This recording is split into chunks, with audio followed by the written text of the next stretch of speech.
Karibuni wapendwa, habari za muda huu. Karibuni katika chaneli yangu ya Mapinda House of Poetry. Napatikana kote Instagram pamoja na YouTube. Karibuni sana. Hawa ni kuku aina ya Tanibro kutoka Interchick. Leo hii wana siku ya 10 na wameshapata chanjo moja ya Newcastle. Kama mnavyoona, mwenendo wao ni mzuri, tunashukuru Mungu.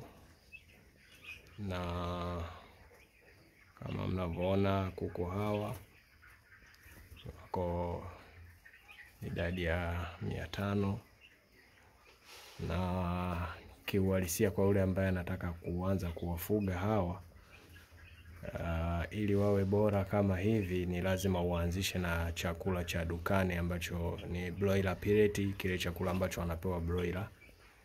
Na kwa idadi hii basi huwa wanakula mifuko 10, kwa maana ya starter 6 pamoja na grower 4. Karibuni katika chaneli yangu kuweza kupata kujifunza na kujionea vitu tofauti tofauti katika ufugaji. Wanatumia chakula, hii ni starter ambayo ni pellet. Kama mnavyokiona kiko katika mfumo wa chenga chenga. Hiki wanatumia kwa muda wa mwezi mmoja, unaweza ukawalisha ili wawe vizuri, kwa sababu kitaalamu tunashauriwa kuku ndani ya siku 25 umzingatie zaidi kwenye lishe. Ndio inatoa taswira ya kuku atakuwa ni wa aina gani hapo baadaye.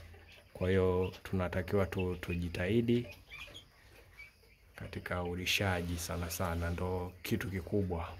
Na utaki kuona tabu kwenye kulisha. Kadri unavolisha chakula bora, ndivyo na wao wanakuwa wako vizuri. Karibuni sana.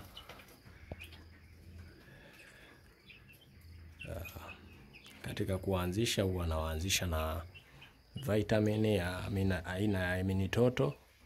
Ile ni multivitamin kwa vitu tofauti, kwa sababu ukiwapa kuku vitamin inawasaidia kuwapa hamu ya kula, pia inawasaidia kwenye kinga ya mwili, huku wanapata kwenda vizuri.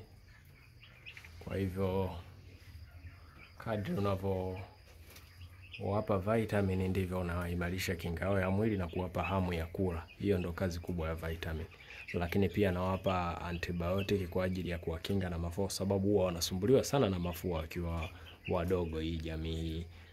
Kwa hiyo nawaanzisha na Enroveto kama dawa kama antibiotic. Baada ya kumaliza wiki 2, naanza kuwapa antibiotic nyingine ambayo huwa nawapa mara moja ya Trimafam.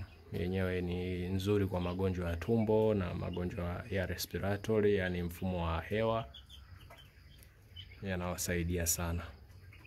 Kwa karibuni kufuatilia mwenendo wa kuku hawa. Nitakuwa nikiwapa update kila baada ya watakapokuwa wakifikisha wiki 1 ikipita. Sasa wanakaribia wiki ya 2. Leo wana siku ya 10. Watakapokamilisha wiki ya 2 pia tutakutana kwa maelezo mengine zaidi, kujifunza namna ya uleaji wa kuku chotara kwa ajili ya nyama. Kama hivyo nilivyoeleza, cha kuzingatia ni chakula cha awali inabidi uwalishe ndani ya mwezi mmoja chakula cha dukani, alafu baada ya hapo ndivyo uanze kuwachanganyia. Karibuni sana kwa kujifunza na kujionea namna ya ufugaji na miundombinu ilivyo katika ufugaji.